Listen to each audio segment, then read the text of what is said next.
Good morning, everyone.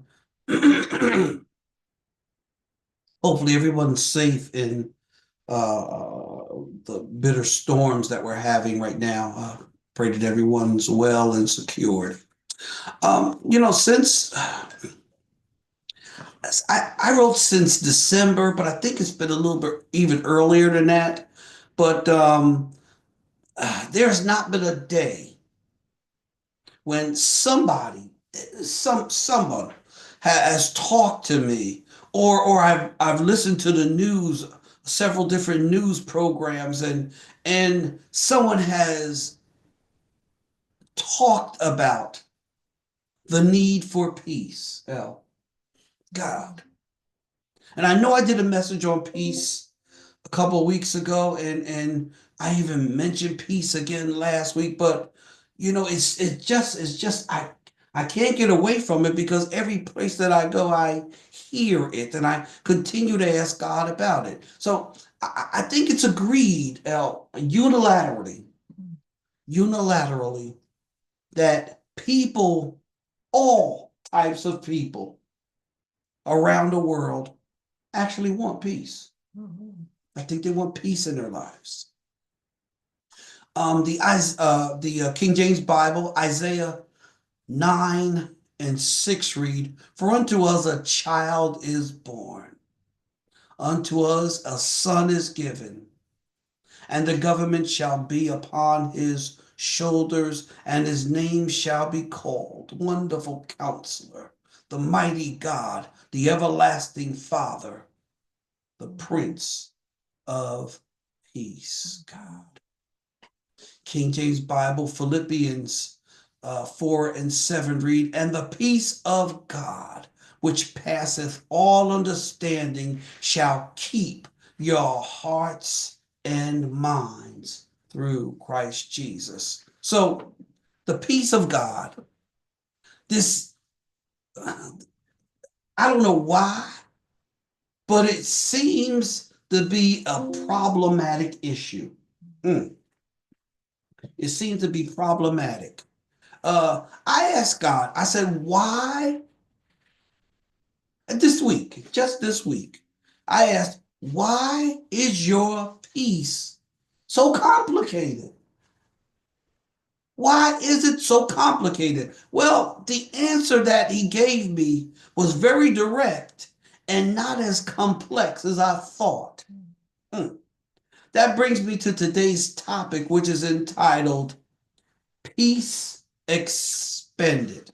Expanded. Okay. Peace expanded. All right. My mission statement for this today is that we believe in God, that if we believe in God, we can individually pursue peace. All right. Now, to recap, I brought this a couple of weeks ago. I'm just going to say it again. There are over 400 occurrences of the word peace in the King James Bible.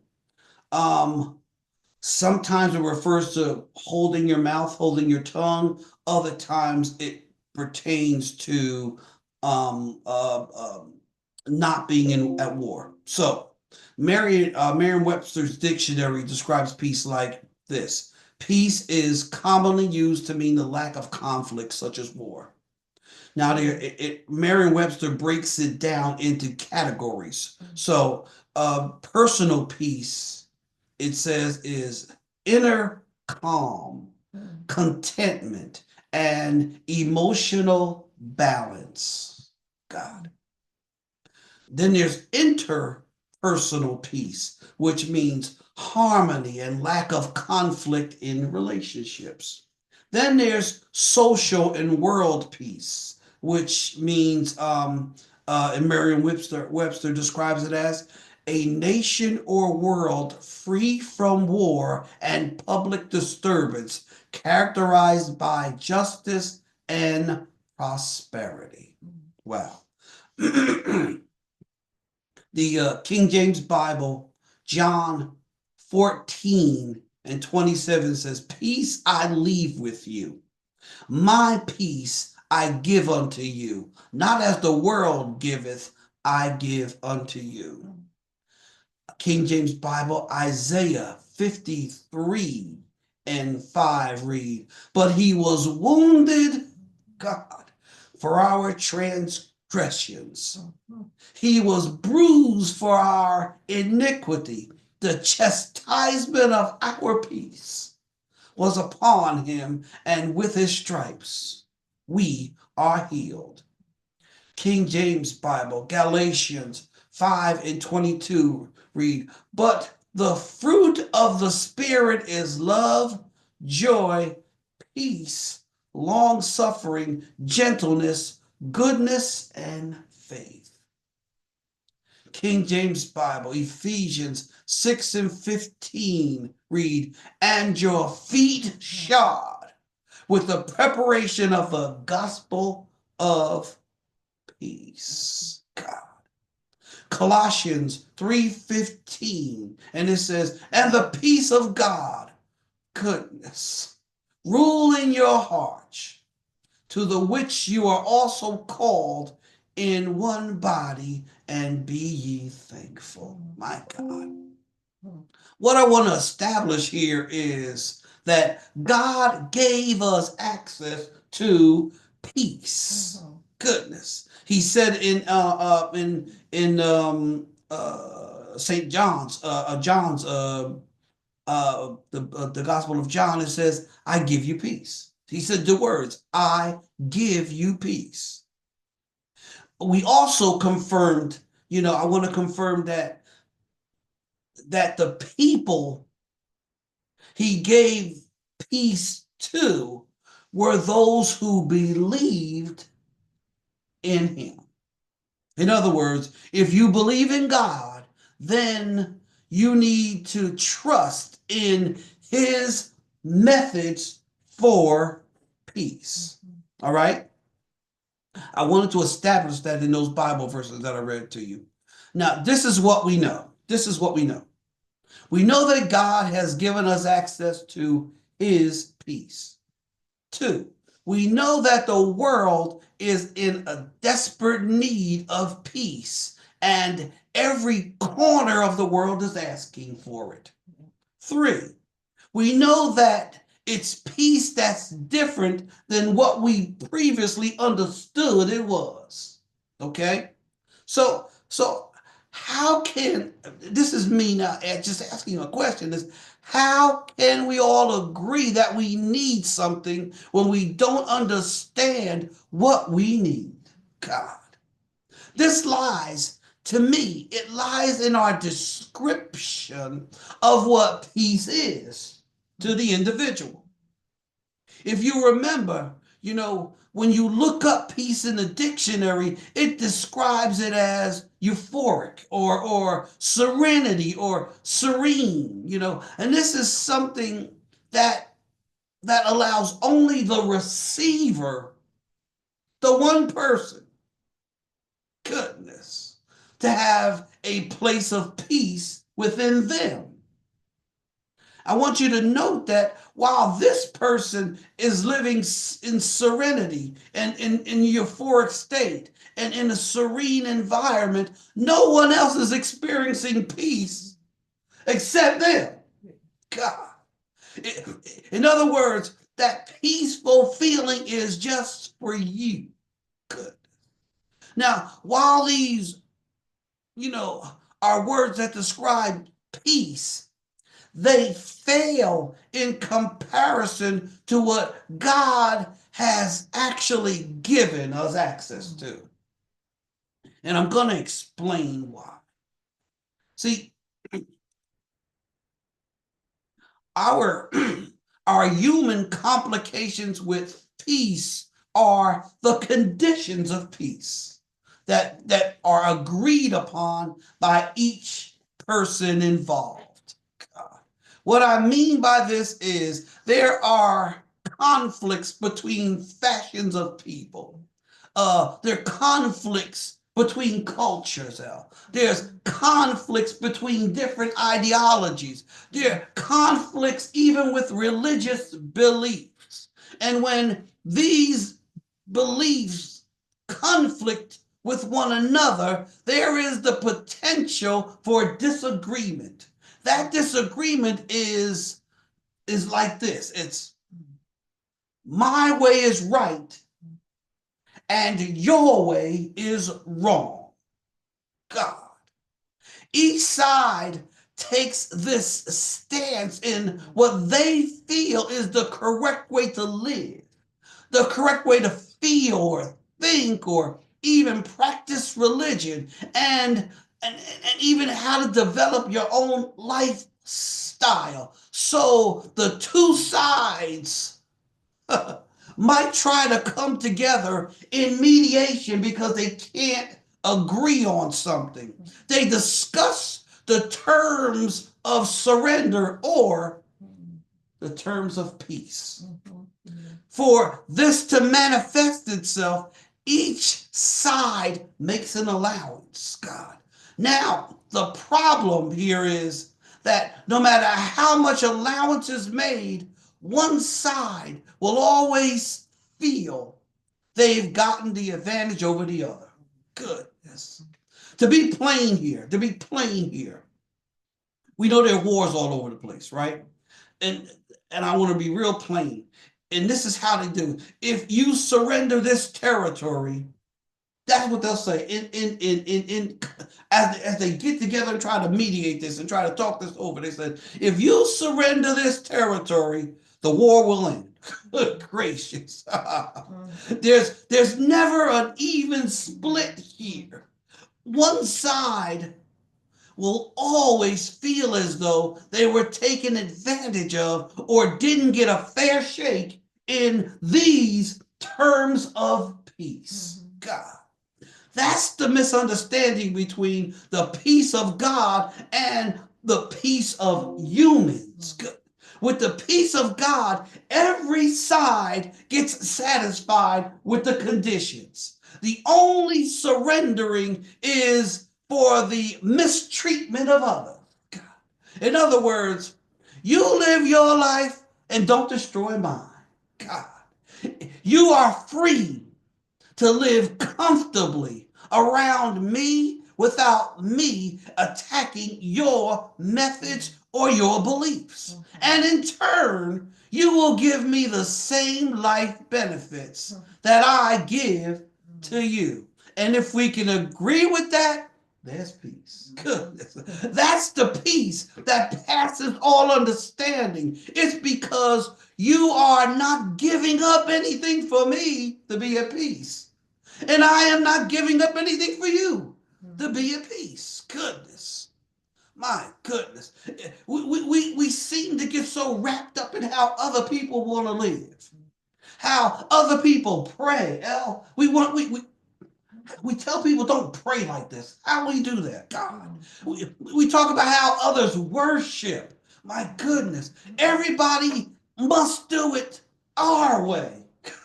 Or it's considered to be the wrong way. Goodness. And if they don't sing like we sing, then they're singing wrong. I saw on a billboard. I told my wife about it, my sweetheart about it. That on a billboard it said, "If you do not read the King James Bible only, you are lost in sin." That's how that's how deeply we get into what we believe versus what God requires. My goodness. We are supposed to be what God says peacemakers. We are supposed to be peacemakers. King James Bible, Matthew 5 and 9 said, "Blessed are the peacemakers, for they shall be called the children of God." My goodness. King James Bible, James 3 and 18 says, "And the fruit of righteousness is sown in peace of them that make peace." Oh my goodness. The dictionary only gives one description for the word peacemaker, And it is a person who establishes peace between us. Oh my God. My God. I'm going to read Matthew 5 and 9 again, but I'm going to read it in the MSG Bible. And it reads like this. It says, "You're blessed when you can show people how to cooperate instead of compete or fight. That's when you discover who you really are and your place in God's family." My goodness. My goodness. MSG Bible, Psalms 34 and 14 says, "Turn your back on sin, do something good, embrace peace, don't let it get away." Oh my God. My goodness. What does God require? Oh my goodness. God requires that whom he gave peace, which is those believers, he requires that we be the peacemakers. Oh my goodness. There's going to be problems in life, but don't let that problem be us.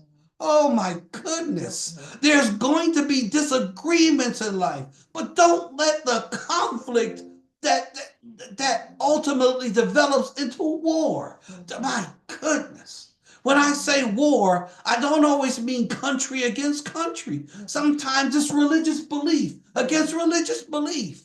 Sometimes it's family culture against other families' culture. War is conflict. Oh my God. And people go to war because they feel that that what they want is right, and what you have and want is wrong.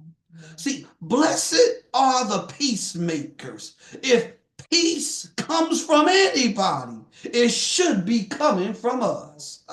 How can we say that we are the children of God, the God of love, and not have love and not make peace?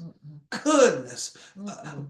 Matthew 9 said, that's when you know whose children you are. Goodness. Oh my God. See, there's a clear path to becoming one of the peacemakers. And, and that path is forgetting about what has happened. Now, I'm not saying to be abused. If you're in a situation where you're being hurt or manipulated by anyone, get loose from that situation. When I say forget about it, what I'm talking about is now that I've made my decision to believe in God, I'm going to move forward. I'm going to do what Paul said. I'm going to forget about the past and press forward towards the mark. Instead, what I'm going to do is I'm going to make sure that my mind is moving in a forward direction. See, if I'm talking about me now, if I work against peace, I have a lot to lose here because I need to be with God every day. Goodness. Those who believe in him, they know this, that we can't work against peace. He is peace. We can't work against him because we need to be with him every day. God, I don't want God out of my life. I don't want him out of my life. Oh my goodness. My current decisions revolve around my relationship with my Heavenly Father.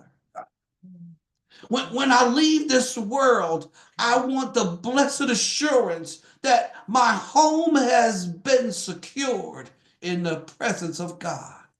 And for me to do this, I must forget what I have to. I have to forget about stuff. I have to just forget about stuff. Goodness. Now, don't get me wrong. Some of the things we've gone through are traumatic, but oh God, that's not my destiny. And it's not God's plan for me. So, although you may have done this to me, now, and you and I, whoever this I'm in conflict with, we've established that it hurt me. We established that it pained me. Now, what's left for me to do is to forget about this thing and move forward. I, I'm going to be a peacemaker here.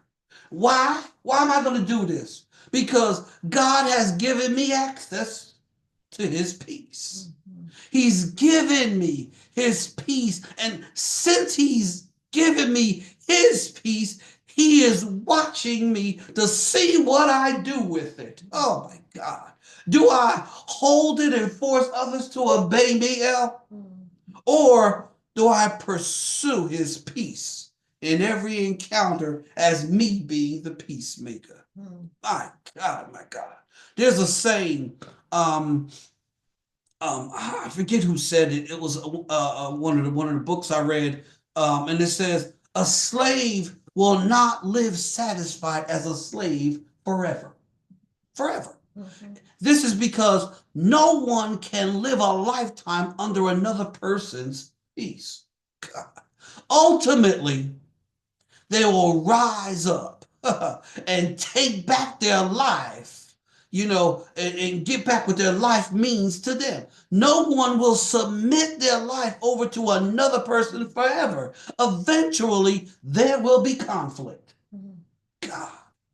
See, things cannot be resolved all the time by me getting my way. I'll end up, sometimes we'll tell people, I'll end my conflict if you submit to what I want. We'll no longer fight. If you give in to what I want you to do, if you change your life for the way I want you to be, if you stop doing this and start doing what I want you to do, then I'll end the conflict that I have with you. See, that's why humans can't understand God's peace. That's why they can't understand. That's why it's a peace that goes beyond our understanding. Goodness. See, the issue here is that, if we really get down to it, El, we're all wrong. Goodness. My way is wrong. But that's okay. Your way is wrong. Goodness. Some say this is the way my family always does it. Well, I'm telling you, sometimes your family has done it in error for all that years. Goodness. This is our culture. Well, I'm telling you, your culture could be in error. Goodness. Anytime my feelings supersede your intentions for living, there's going to be conflict. And the only right way here, the only right thought here, the only right one here is God. Oh my goodness. My goodness, my goodness, my goodness. See, us who believe, we have to do our part here. Goodness. And we got to use what God gave us. We got to be the peacemakers. There's several Bible verses that list the benefits of being the peacemaker, and what entails, and when you have the peace of God, God will prosper the peaceful. The peace of God will keep your mind stable. You'll be blessed with peace with all other people. Goodness. God protects the peaceful. Goodness. Peace, he said, there's a Bible which says, peace within thy walls. Goodness. And this means, this is real important here. This means that within your family, good God, within your household, oh my God, you can be at peace. Oh my goodness. See, peace is available, but not the kind of peace where I only get what I want. Oh my goodness. When the peace of God is in effect, all considerations benefit from it. And that's the only way God will allow it. Oh my goodness. You have anything? My God, my God. Thank you for hearing me today. I hope I've explained this well, because it's been on me all week, and I've been really trying to bring it quickly and with pace. So hopefully that we understand that, and we can become the peacemakers. Be blessed. I will talk to you again.